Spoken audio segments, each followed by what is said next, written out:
1 Reis, capítulo 3. Salomão fez um trato com o faraó, rei do Egito, e se casou com a sua filha. Ele trouxe a mulher à cidade de Davi, até terminar a construção de seu palácio e da casa do Senhor, e do muro ao redor de Jerusalém. Nessa época, o povo de Israel oferecia seus sacrifícios sobre altares feitos nas montanhas, porque o templo em honra ao nome do Senhor ainda não tinha sido construído.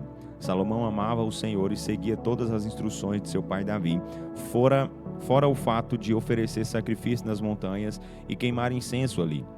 O mais famoso dos seus altares no topo do monte ficava em Gibeon. O rei Salomão foi para lá e ofereceu como sacrifício 1000 ofertas queimadas. Naquela noite, o Senhor apareceu a ele num sonho e disse: "Peça-me o que quiser, e eu darei a você."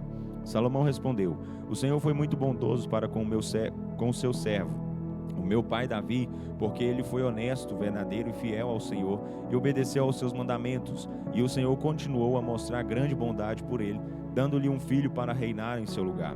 Agora, Senhor meu Deus, o Senhor fez o seu servo reinar em lugar de meu pai Davi, mas eu sou como um menino pequeno que não sabe andar sozinho.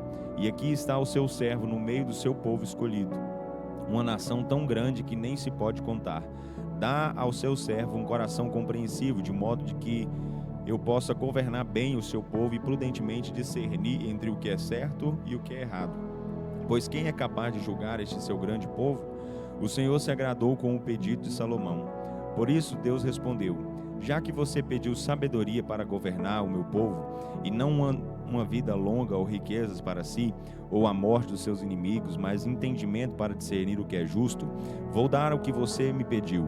Vou dar um coração mais sábio e entendido do que o de qualquer outra pessoa nascida antes ou depois de você. E também vou dar o que você não pediu, riquezas e honra. Ninguém em todo o mundo será tão rico e famoso quanto você, pelo restante de sua vida. E eu darei a você uma vida longa, se você me seguir e obedecer às minhas leis e aos meus mandamentos, como fez seu pai Davi." Então Salomão acordou e percebeu que tinha sido um sonho. Em seguida ele voltou a Jerusalém e foi ao tabernáculo.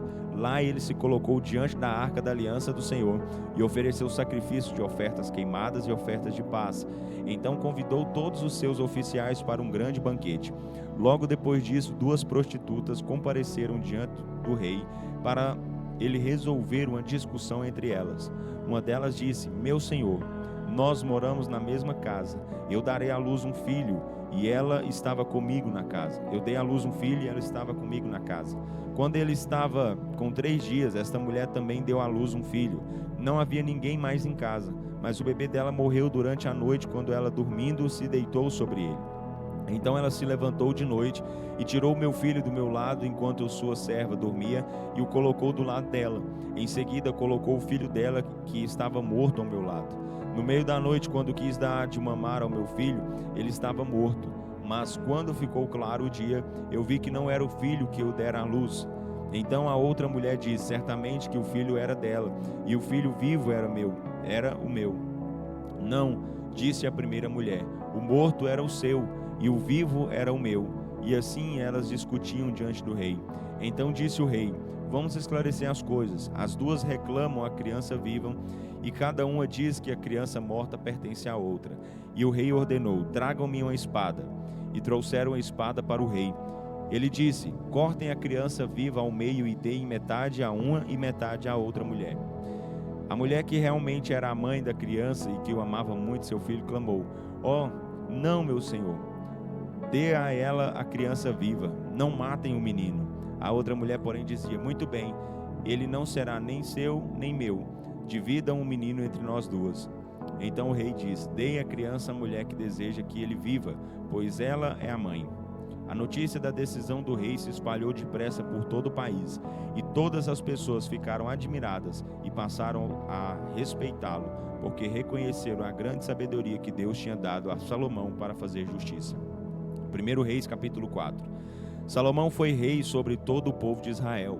Estes foram os seus principais assessores. Azarias, filho de Zadok, era o sumo sacerdote.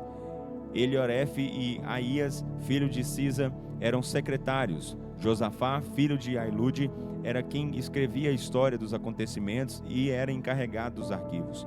Benaia, filho de Joiada, era o comandante do exército. Zadoque e Abiatar eram sacerdotes. Azarias, filho de Natã, cuidava dos negócios do governo e era o chefe dos administradores dos distritos. Zabude, filho de Natã, era o sacerdote e conselheiro pessoal do rei. Aizá era o encarregado geral do palácio. Adonirão, filho de Abda, era o encarregado dos trabalhos forçados. Salomão também nomeou 12 administradores distritais, responsáveis por trazer alimento do povo para o rei e o seu palácio. Cada um deles fornecia mantimentos durante um mês do ano. Estes são os nomes dos 12 administradores e dos seus distritos: Ben-Hu, da região montanhosa de Efraim; Ben-Dequer, em Macás, Salbim, Bet-Semes, Elon e Bet-Hanã; Ben-Rezed e Arubote, Socó e toda a terra de Éfer; Ben-Abinadab, casado com a princesa Tafate, filha de Salomão, nas terras altas de Dor; Baaná, filho de Ailud, em Taanac; Megido e toda Bet-Seã, perto de Zaretã, abaixo de Jezreel, desde Bet-Seã até Abel-Meolá, e além de Jaquemeão; Ben-Geder e em Ramat-Gileade, incluindo os povoados de Jair, filho de Manassés, em Gileade, e a região de Argobe, em Bassã, incluindo 60 grandes cidades cercadas de muros com barras de bronze nos portões; Ainadad, filho de Ido, e Maanaim; Aimaas, em Naphtali, casado com a princesa Bazemate, filha de Salomão; Baaná, filho de Russai, em Azer e Bealote; Josafá, filho de Parua, em Issacar; Simei, filho de Eola, em Benjamim; Geber, filho de Uri, em Gileade, incluindo os territórios de Seom, rei dos amorreus, e de Og, rei de Bassã. Havia um só administrador desse distrito. Nessa época, o povo de Israel e de Judá era tão numeroso como a areia da praia do mar. Eles comiam, bebiam e se alegravam. O rei Salomão governava toda a região, desde o rio Eufrates até a terra dos filisteus, chegando até a fronteira do Egito. Esses povos conquistados dessas terras pagavam impostos a Salomão e continuaram a prestar serviços a ele durante o tempo em que viveu. Para a provisão diária do palácio eram necessários 30 tonéis de farinha da melhor qualidade, 60 tonéis de farinha comum, 10 bois trazidos dos pastos de engorda, 20 bois de pasto comum, 100 ovelhas e de tempos em tempos veados, gazelas, corças e aves escolhidas. Salomão dominava sobre todos os reinos a oeste do rio Eufrates, desde Tifsa até Gaza, e havia paz em toda a terra em volta. Durante a vida de Salomão, toda a terra de Judá e de Israel viveu em paz e segurança de uma ponta do país até a outra, e cada família tinha as suas videiras e figueiras.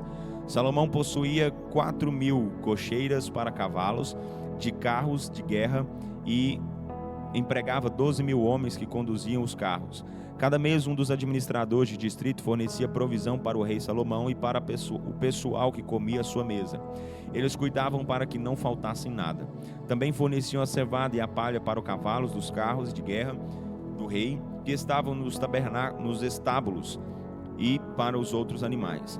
Deus concedeu a Salomão grande sabedoria e entendimento e um conhecimento tão vasto quanto a areia do mar. Na verdade, a sabedoria de Salomão era maior do que a de qualquer sábio do Oriente, inclusive dos sábios do Egito. Ele era mais sábio do que qualquer outro homem, mais sábio do que Etam e o Ezraíta, mais sábio do que Remã, Calcol e Dorda, filhos de Maol, e ficou famoso entre todas as nações vizinhas. Ele foi autor de 3.000 provérbios e escreveu 1.005 canções. Foi um grande estudioso da natureza e tinha muito interesse nos animais, nos pássaros, nas serpentes, nos peixes, nas árvores, desde os grandes cedros do Líbano até a pequena planta de isopo que cresce nas fendas dos muros. E os reis de todas as nações ouviram falar da sabedoria de Salomão e enviaram seus representantes a ele em busca de conselho. 1 Reis capítulo 5. Irão, rei de Tiro, sempre havia sido um grande amigo de Davi. Por isso, quando soube que Salomão, filho de Davi, era o novo rei de Israel, mandou representantes para felicitá-lo. Salomão enviou a seguinte mensagem para Irão: você bem sabe que meu pai Davi não pôde construir uma casa em nome do Senhor. o seu Deus, por causa das numerosas guerras que travou. E ele ficou esperando que o Senhor colocasse os seus inimigos debaixo dos seus pés. Mas agora o Senhor, o meu Deus, deu paz a Israel com os vizinhos de todos os lados. Não tenho inimigos estrangeiros nem revoltas dentro do país. Por isto, estou com um plano de construir uma casa para o Senhor, o meu Deus, exatamente como ele havia prescrito ao meu pai Davi. O seu filho, a quem eu colocarei no seu trono, construirá uma casa em honra ao meu nome. Agora eu lhe peço que me ajude com este projeto. Peço que seus homens cortem para mim cedros do Líbano, e mandarei meus homens para trabalharem ao lado deles. E pagarei aos seus homens o salário que você pedir, pois, como você bem sabe, ninguém em Israel corta madeira como vocês, sidônios. Hirão ficou muito contente com a mensagem de Salomão e disse: Louvado seja o Senhor, pois deu a Davi um filho sábio para ser o rei do grande povo de Israel. Então ele mandou a seguinte resposta a Salomão: Recebi sua mensagem e vou fazer conforme seu pedido no que se refere à madeira. Posso fornecer madeira de cedro e de pinho. Meus homens trarão as toras das montanhas do Líbano até o mar Mediterrâneo e farão jangadas delas. Essas toras, em forma de jangada, irão flutuando ao longo da costa até o lugar que você indicar. Depois desmancharemos as jangadas e faremos da madeira entregaremos a madeira. Você pode me pagar com alimento para a minha casa. Assim Hirão cortou para Salomão tanta madeira de cedro e de pinho quanta ele desejou. E como pagamento, Salomão mandou a ele cada ano 20.000 tonéis de trigo para sustento de sua casa e 20.000 tonéis de azeite puro de oliveira. O Senhor deu a Salomão grande sabedoria, exatamente como lhe havia prometido. Hirão e Salomão fizeram um tratado de paz. Então Salomão chamou 30.000 trabalhadores de todo Israel e mandou esses homens ao Líbano em grupos de 10.000 por mês, de modo que cada homem passava um mês no Líbano e 2 meses em casa. Adonirão era chefe geral desse acampamento de trabalho. Além desse, Salomão tinha 70.000 operários, 80.000 cortadores de pedra na região das montanhas, e 3.300 chefes de turnos que supervisionavam as obras e comandavam os trabalhadores. Por ordem do rei, os cortadores de pedra modelavam enormes blocos de pedra de ótima qualidade para o alicerce do templo. Homens de Gebal ajudaram os construtores de Salomão e de Hirão no corte e preparo da madeira e também no preparo das pedras para a construção do templo.